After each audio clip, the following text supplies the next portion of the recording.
everyone. Welcome to Risk Roundup. Fueled by big data, artificial intelligence driven autonomy is rapidly becoming a powerful tool.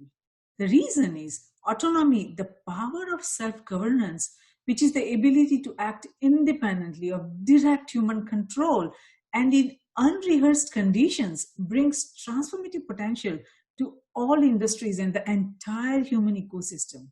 So as it gets applied to automotive industry, the artificial intelligence driven autonomy is driving innovations and revolutionizing the industry.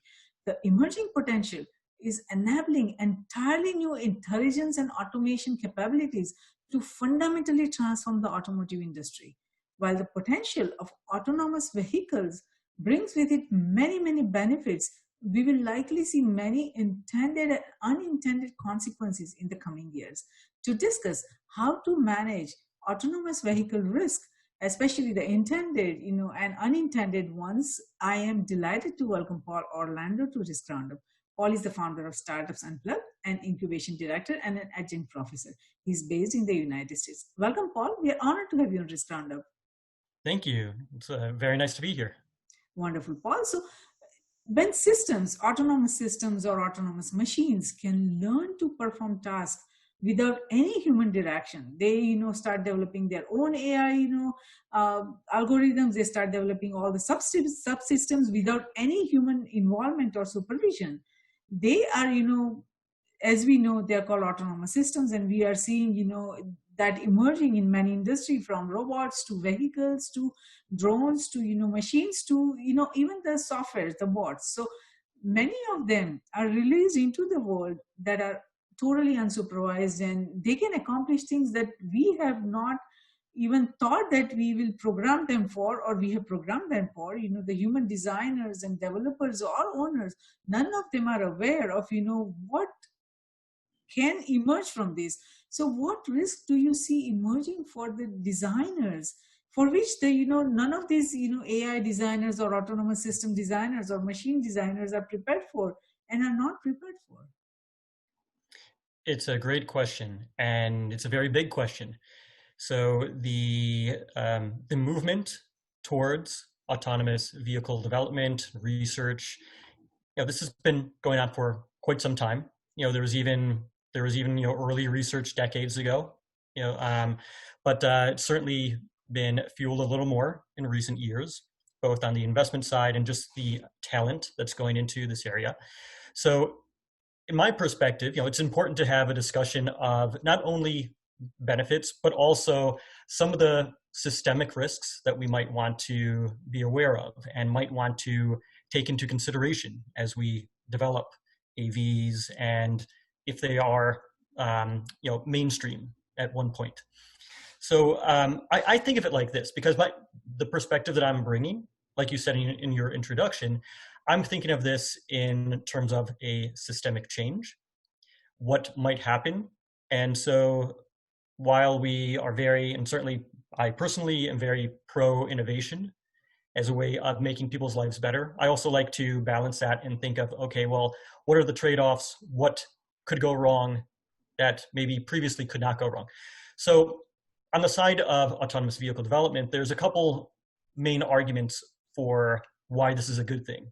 And these are arguments that we've probably heard a little more commonly. So the first, I would say, is the safety argument. In the US alone, around 3,000 people die from traffic-related accidents every month. Around the world, it's around 100,000 a month from traffic-related accidents. The US is a relatively safe place for driving or for being a pedestrian. The roads are, comparatively speaking, pretty good. There's lighting at nighttime. There are good traffic lights, good signs, things like that. And so one of the arguments for AV, mainstreaming AVs, is why on earth would you choose to have this level of death? It's a significant number of people every single month. And the prime cause of this is human error. So people fall asleep while driving. They're driving intoxicated. They don't see an exit. They're distracted by their other devices, for example. So one of the arguments is, this is just logical. We should choose safety whenever we can. And another argument that you also see a lot is it's an optimization question. So today, a lot of fuel, petrochemicals go into driving. We're driving in inefficient ways. There are traffic jams. Um, Optimization also in terms of just human development. I would say in general, it's probably not a great use of our, our time to spend it behind the wheel of a car, whether we are driving or if we're a passenger and we cannot really be productive in that environment. So, yeah, so these are the two main, arguments. But like you said, I also think like there's a lot of risks that come out from a systemic change. So I would love to like talk through some of those with you. Sure, sure. No, I hear you. I mean, the points that you made, that yes, we do need safety and security on the roads, and our human decision-making process itself is very flawed. We don't take perfect decisions all the time. So yes, there are, accidents happening. There are drunk drivers. There are, all kinds of, trouble that we see on the road that we would like to manage, using these autonomous vehicles and systems that we are talking about. Now, you made the point about systemic risk, that we cannot, the system wide, uh, changes, are emerging, and challenges also are emerging. So I'm thinking about it. When we talk about autonomous systems or autonomous vehicles or any autonomous, machine, they are not made of just one machine. They are made of numerous, interconnected Mm-hmm. automatic systems.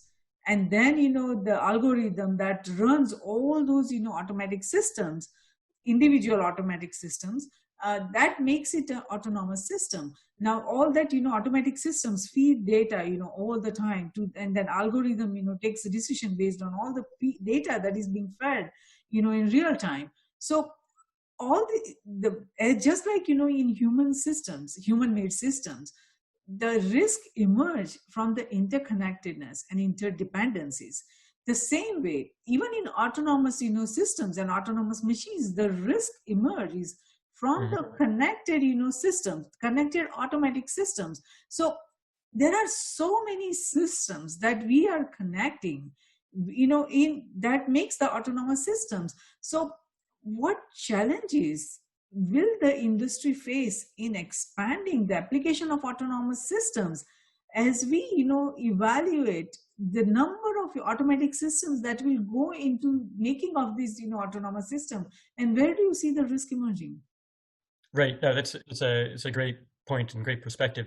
So I like to compare where some of this risk could go in the future. I like to compare it to some present day examples. So I lived in New York City for a number of years.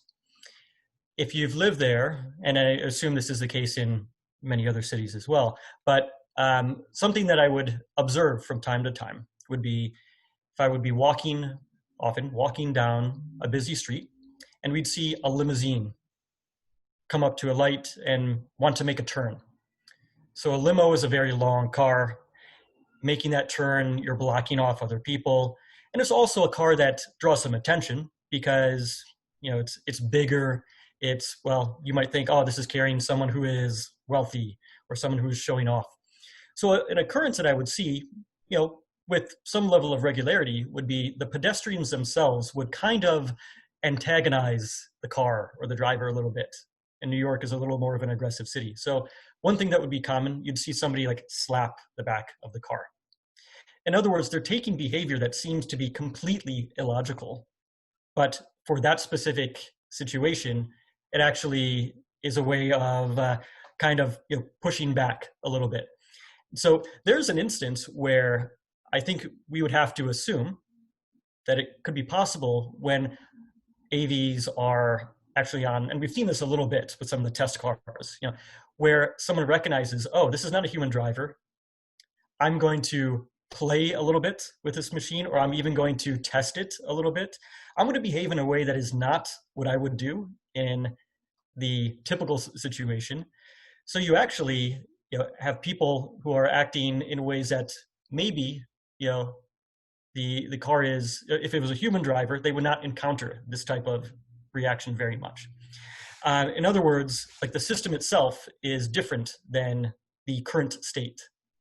When AVs are mainstream, in environments where people are a little more playful, I'll say, or a little more willing to act in ways that kind of test in new situations, you might actually find that what had previously been a very safe road to drive on becomes dangerous in different ways.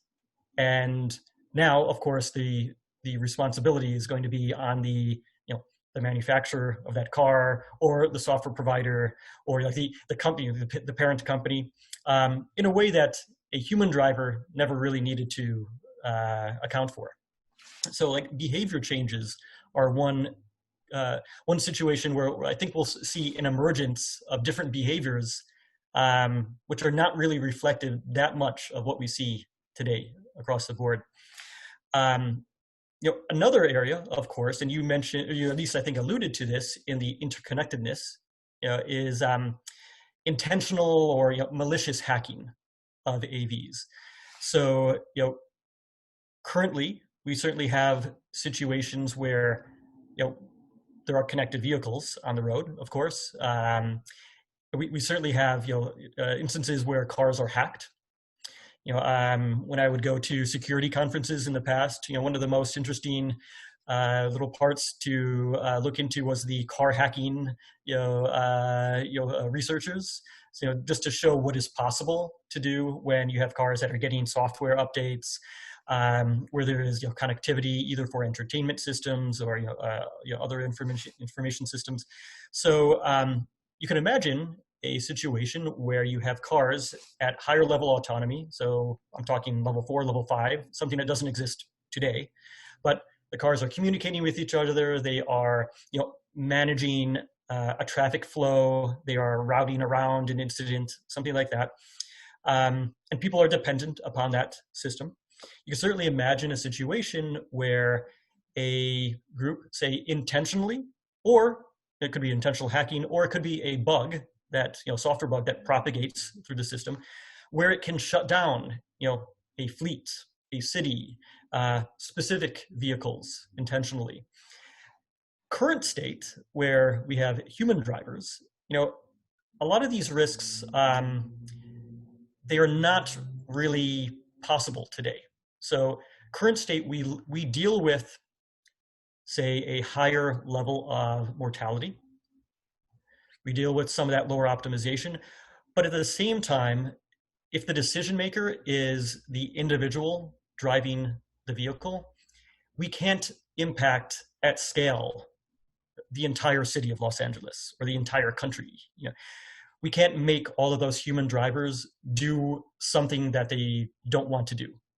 We might encourage them in one way or the other, but I like to use the thought experiment of asking, well, if instead of decreasing the risks that we have for driving, what would it actually take to increase risk today in the current state with human drivers? What would it take to increase the level of traffic deaths per capita, say? And I kind of take this standpoint of, it's not really possible today, because what would we need to do? We would need to, talking of interconnectedness, like what would we need to do? We can't impact every car by car very easily today. What would we need to do? These are like large scale, long-term lobbying, like regulation. We would need to basically, lobby to make roads less safe, reduce the driving age to, 8 years old, encourage people to drink more. We'd have to do things that seem bizarre or impossible from a legal standpoint. Human beings in general don't like to put themselves in that really risky situation where their own life could be taken. If they do, they are exited from that position of being able to drive because they get in the accident and they're taken off. But where you have an ability to scale, and so you could have the system that is very interconnected and dependent upon that interconnectivity, you can then impact it, whether it's top down through malicious hacking, through a software bug, or bottom up, where behavior on the ground, kind of grassroots, people decide to engage in a little more risky behavior around AVs because they know, oh, that car is going to move around me. I don't need to worry. I don't need to cross the street in a safe way like I used to with human drivers. So these situations are, of course, very difficult to predict. We can think about them. We can say, I think there is an exposure to some risk for these reasons. However, in the end, who pays for that risk when that happens? And the chaos that can emerge. Sure. No, I hear your point, and those risks will emerge, and cybersecurity is going to be at the top of the risk profile that we will be addressing. But also, other risks that we are talking here is, as you mentioned, the if the autonomous vehicle is coming, and someone decides to just mess around with it, some human. So now we are talking about human behavior versus machine behavior. Now, Right. human behavior is highly unpredictable. I mean, even adults, or kids can, behave in a different way all the time, but even adults can behave, differently, depending on the situation. So, but here machines don't have emotions, at least not yet. So in the coming years, maybe they will start developing emotions also. Then they will, go back into their database and see, who, tried to mess with them, who was trying to play mischief with them. And then all those, biases and all that will get into their emotions and decision-making ability as well.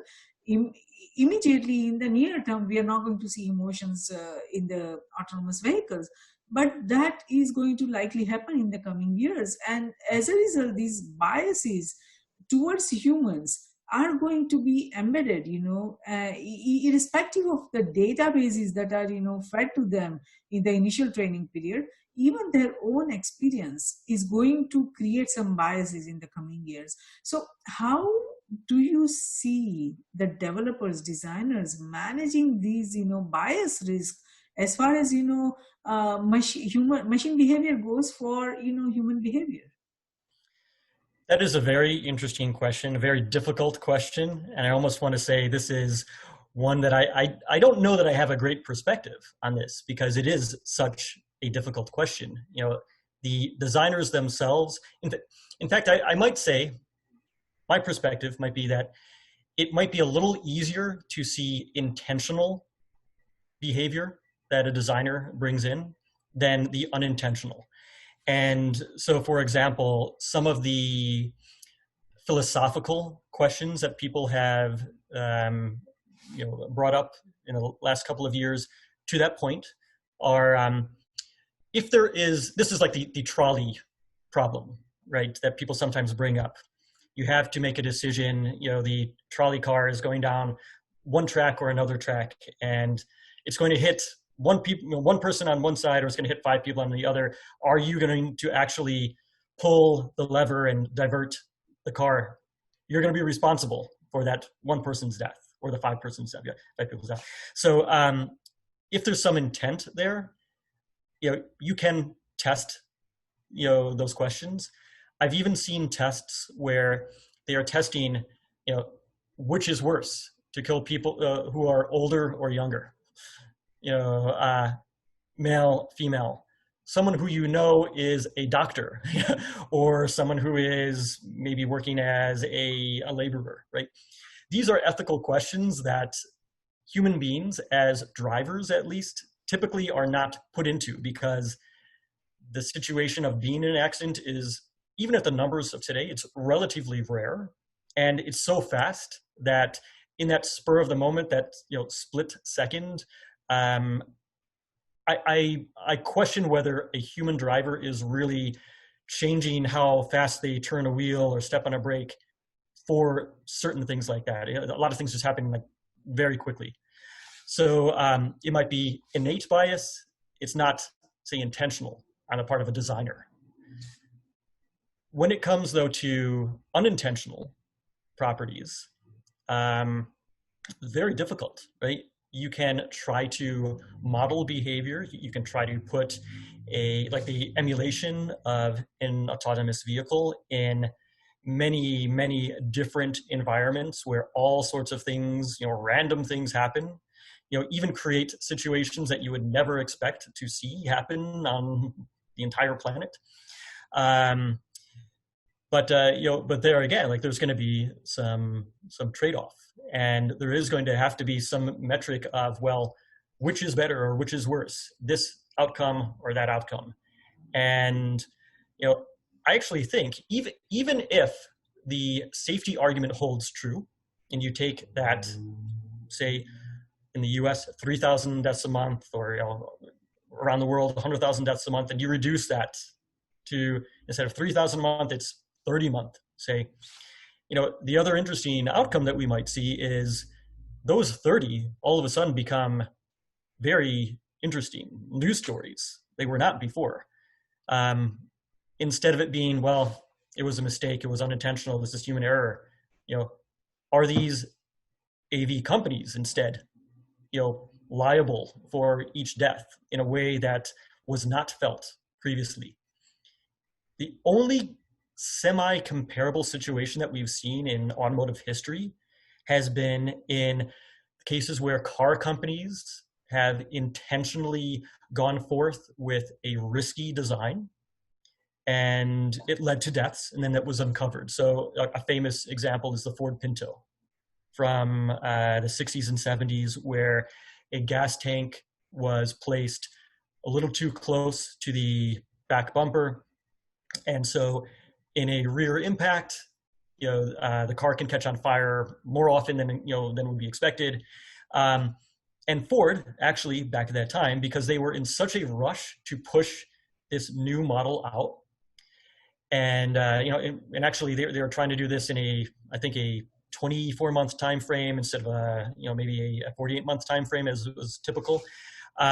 They rushed through, and they actually did a cost-benefit analysis. You can actually read this document. It was an internal Ford document that was released in some of the legal proceedings. You can actually read that document. And they made a decision based on, well, yes, we believe some more deaths will happen because of this flaw in the design. However, the cost of reworking everything is greater than the lawsuits that we believe we will have to pay out on. And of course, that led to a massive uproar, from that type of response. You can imagine there are going to be potentially many little versions of that as we develop higher level autonomy.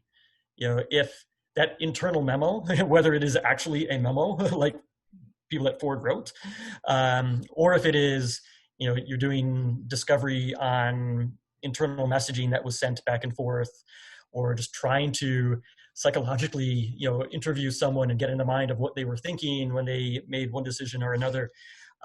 It's a really interesting question because it starts to shift responsibility from that of the human driver, where we have it, I'll say, largely today, and it shifts it to more of a large organizations, like a top-down entity.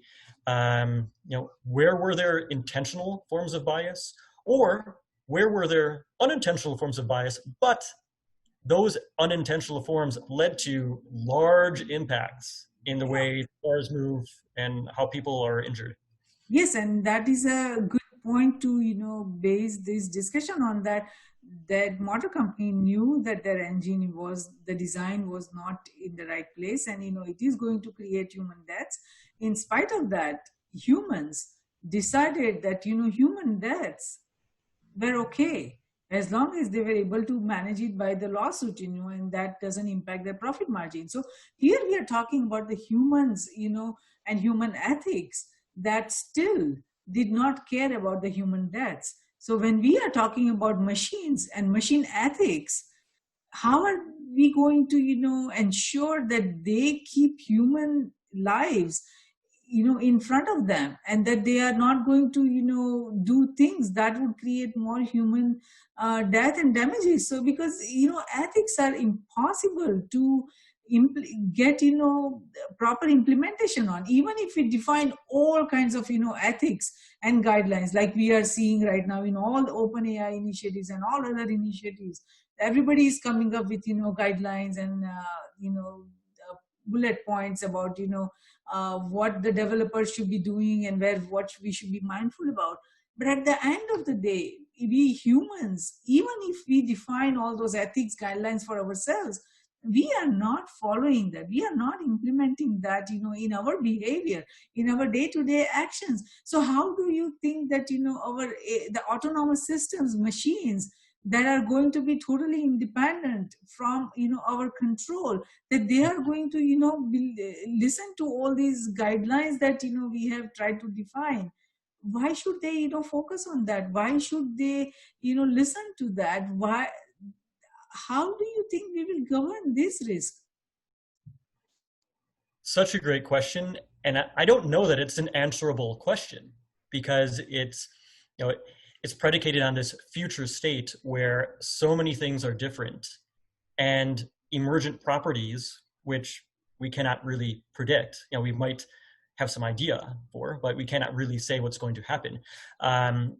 It's a question that I don't know if it's really answerable, and that's, I suppose, why when I ask questions around, say, the inevitability of mainstream AVs, I always think of it as that trade-off of what is lost in this new, say, from the current state, which is not great, I'll say, but in that future state, we, for example, like we push down risk in one way, but it pops up somewhere else.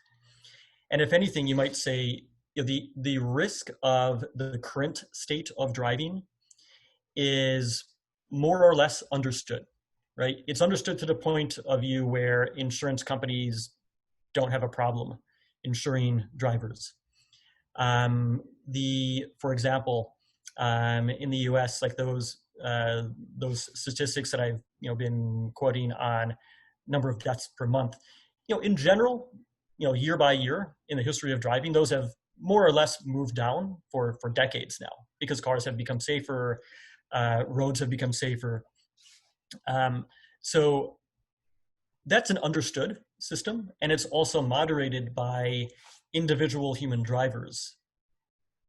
And then when the system entirely changes, instead of individual human drivers, you have a set of overarching, say, rules or algorithms that govern how many vehicles are driving at the same time and communicating with each other.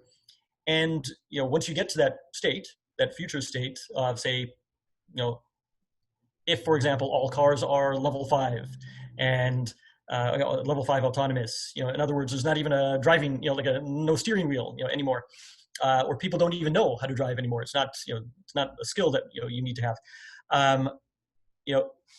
Emergent properties, in other words, a one-off bug that propagates through a system or an intentional hack can totally create chaos, and you could go from that very minimal number of deaths to a sudden spike.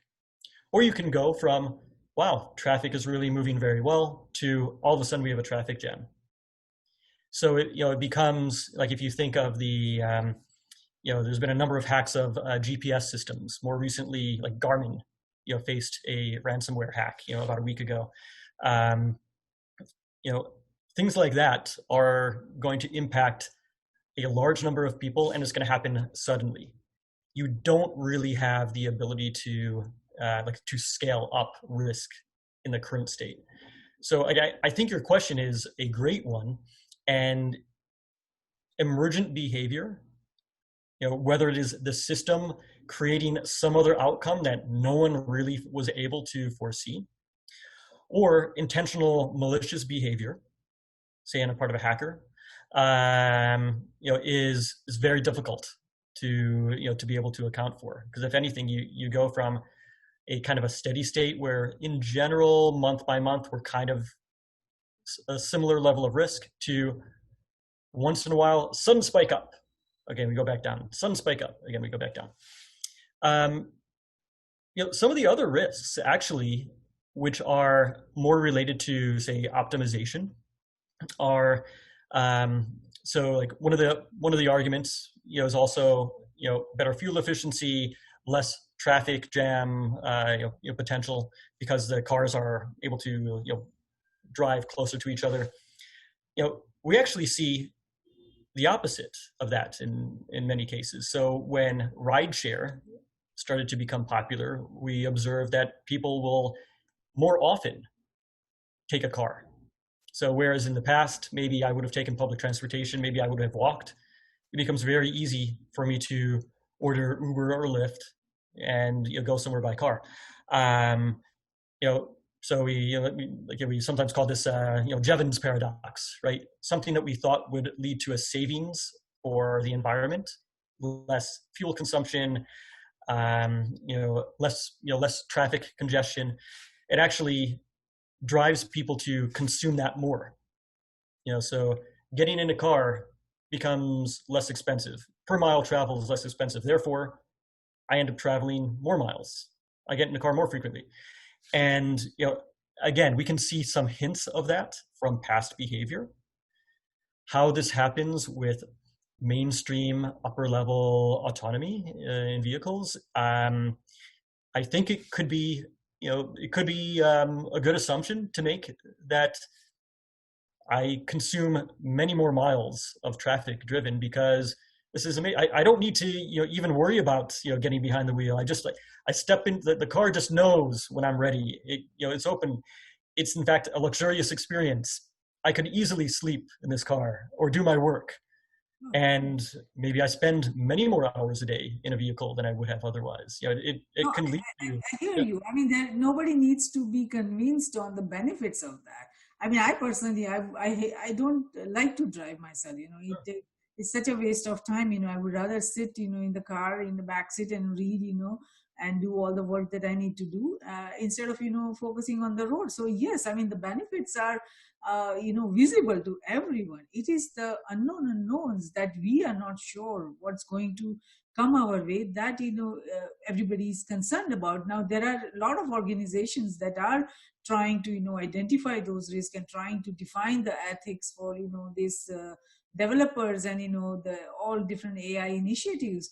Where is the consensus emerging? What are they trying to do to minimize or manage the risk emerging from this autonomous, any kind of autonomous system, irrespective of whether it's autonomous vehicles or autonomous drones or autonomous weapon system? Oh, those are great questions. And for all the different types of autonomous systems that you mentioned, there do seem to be different interest groups that are trying to balance that. I don't know that there is broad consensus today. And if anything, I wonder whether the stress will always be on the investment side. So in other words, it's kind of the job of investors or early stage investors to put their money or their own, LP's money behind something that is a little too early stage to really know what's going to happen. If you wait until it's a sure thing, then you are, buying a stock, or a bond. So early stage investing, which has, like companies, and there are quite a few that have autonomous vehicle programs or research, they have raised, tremendous, tens of billions of dollars, easily in the last 5 years or so, when, this market started heating up. So I often, just wonder if having, the money backing them or the talent often, backing them is really going to drive this discussion. And people on the other side of the discussion, they will be included, but they're not really going to be able to manage this, very well. So, I think just the collection of systemic risks that are potential, it makes people have this question of the trade-off. Well, we know that across the board, we potentially get these benefits, but the risks are really unknown. And we don't see that in every situation. So like the interesting thing is actually that Ford Pinto example that I gave a little earlier, they were actually able to measure what those risks were. So they were able to say, okay, this is how much more dangerous this car is than other cars. We expect this amount of mortality due to fires. This is a typical payout in a lawsuit. They could actually put a number behind it. And in the scheme of things, the numbers were actually not significant for a large company. On the other hand, with a comparison to future states like level 5 mainstream autonomy, the impact is not a relatively small number of cars that catch on fire. It is being able to impact 100,000 cars at the same time. Being able to impact at a moment's notice, not when you are waiting for it, but like in a moment's notice, a ransomware attack or a malware attack on a specific car company or a fleet, or or even on a set of individuals. So the number of risks that would need to be accounted for are much more numerous than what a typical car company with a bad design that they know is only going to last for that production cycle, and then they can make some improvements. Probably we haven't done a good job on identifying those risks, because Sure. the list of the risk would be quite long if we focus on identifying those risks that could emerge. So that tells us that where we need to put our efforts, that there is a need to put our efforts on identifying what different risks could emerge for all these different systems. So that is something I'm glad we are working on at Risk Group. So having said that, what would you like to tell our global viewers and listeners, especially about your incubator and the initiatives that are emerging from the incubator, or any exciting idea, innovation that is emerging that you would like to share with our global viewers and listeners? Oh, there's many, and I'm happy to send you a list. So the incubator that I run is part of a university, so USC in Los Angeles. It's a very broad set of companies that come out of this program. Very broad in the sense of like all types of industries, mostly scalable technology, but also on the other extreme, some low-tech consumer products as well. And we've had a number of human-robot interface projects that have come through, others that are related to virtual reality. So I can mention a couple of them. One is a company called Lumium, which helps kids going through like an MRI, a health care kind of experience, accommodate themselves to that and be able to stay still. There's another one called Semio, which is about the interaction between robots and human beings. Again, this is similar to AVs. This is going to be a discussion in the future. And they talk about, or they work on that ability for a robot to read emotion on a human's face. And it might mean something as simple as, well, they didn't hear the instruction, or they were confused, or they are upset. Maybe I will give them a little distance, right? So again, that's a company that has direct relation to this AV discussion. And on the other extreme, we have a company called Frontida, which works on developing safe electronic health records for refugee communities.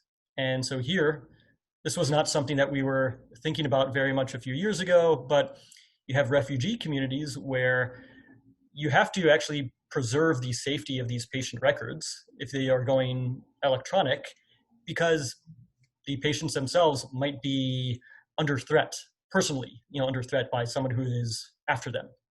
So how do you maintain patient, not only because it's patient privacy, but because there is perhaps an international group that is trying to track someone in their new life in another country. But we have a very long list that I'm happy to share with you. come out of this. Great. If you can send me the list, that would be great. I like to keep up with, all the ideas and innovations that are emerging from all across nations. So we know what, risk could emerge from all those interconnected, initiatives. So I would be really, happy if Sure. you can send me that Thank you. list. So anything else you would like to share with our global viewers and listeners?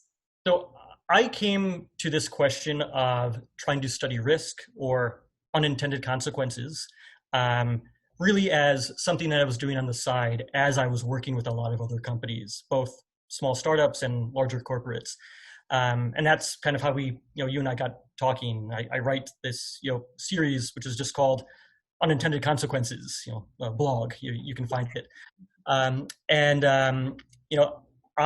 found that I was drawn to these questions, and I felt that typically there is not a real discussion around them, around the systems or around the risks that can emerge, or just even studying past situations where everybody thought one thing was going to happen and something very different ended up happening.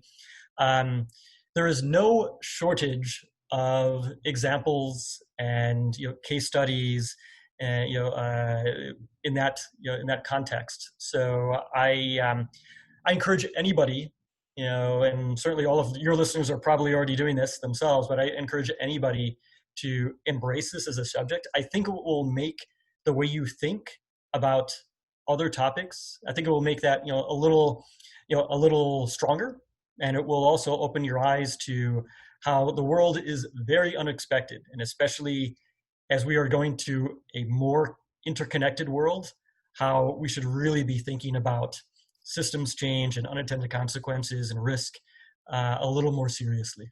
Absolutely. No, you're absolutely right. And I'm glad that you started that initiative, because we need more brains. We need more initiatives that focuses on, what could go wrong and where we should be focusing, because there are plenty who, puts a rosy picture about all emerging technologies and all the great, amazing, advances we would have. But if we are not mindful about where it could go wrong, then we are putting the future of humanity at risk. So I'm really glad that you are focusing, on identifying risk and understanding the unintended consequences, that we really need to be focusing on. So thank you for that. So thank you so much, Paul, for participating in this roundup today. We appreciate your thoughtful insight on autonomous vehicle risk, and our global viewers and listeners would benefit tremendously from the information you provided today. And as a result, this risk roundup dialogue has been of service, and we thank you for that, because we do need to start this discussion about where it could go wrong and what we need to be doing. We may not have all the answers, but we have to start beginning the discussion. So thank you, Paul. Thank you very much. So Risk Group is a strategic security risk research platform and community. And through the Risk Roundup initiative, Risk Group and I are on a mission to talk with 1 billion people, innovators, scientists, entrepreneurs, futurists, technologists, policymakers to decision makers. And the reason behind this effort through the Risk Roundup initiative is to research, review, rate, and report strategic security risk facing humanity. This collective intelligence effort is essential to understand where we need to focus for our collective security and what destructive forces we need to be mindful about. So thank you for being part of that conversation. Until next time, I'm Jayashree, host of Risk Roundup, signing off. See you next time.